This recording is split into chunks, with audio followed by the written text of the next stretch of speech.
bạn bè vào 2 giờ sáng. Biết sức khỏe anh không được tốt thì đừng cố gắng quên đi thời gian. Em cắm anh đi về đêm khi đã không còn em bên cạnh, vì em biết chắc nó không thể cản được những hạt mưa trên mái tóc mềm. Anh biết là anh sẽ hỏi lấy tư cách gì em xem bài thì cũng đơn giản là một con ngốc làm tròn trách nhiệm mặc dù xa nhau. Anh quên đi việc em làm. Nếu em nói anh bảo kể công rồi anh sẽ nói là anh không bắt, tại sao em làm rồi còn dài dòng. Với nó thì một việc khác, nó không làm cũng được ghi nhận. Và thôi đâu còn quan trọng nữa, đâu phải chỉ trong vài lần đành ngậm miệng lại để anh vui thôi. Nói sao thì chị cũng vậy rồi, chỉ tiếc là không thể tặng cho anh hạnh phúc mà anh mơ thôi. Nhưng cắm thì vẫn cứ cắm, mặc dù vẫn biết là 7 phần thường.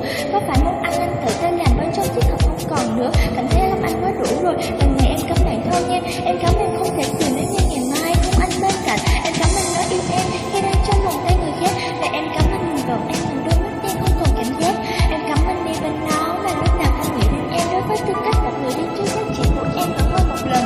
Em cắm anh đem so sánh ai tốt hơn những việc em làm, vì anh chưa hiểu được cách trách nhiệm một người phụ nữ cần phải quan tâm.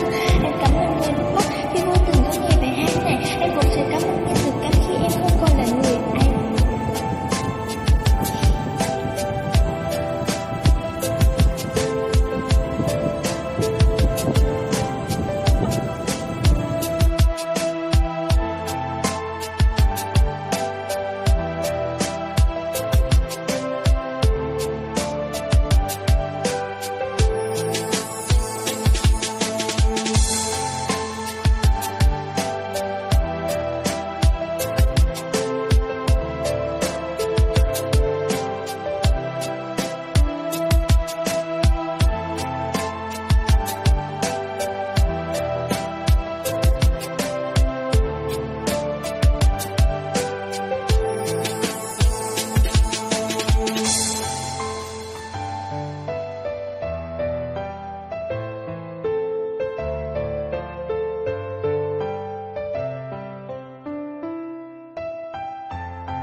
Davey Production.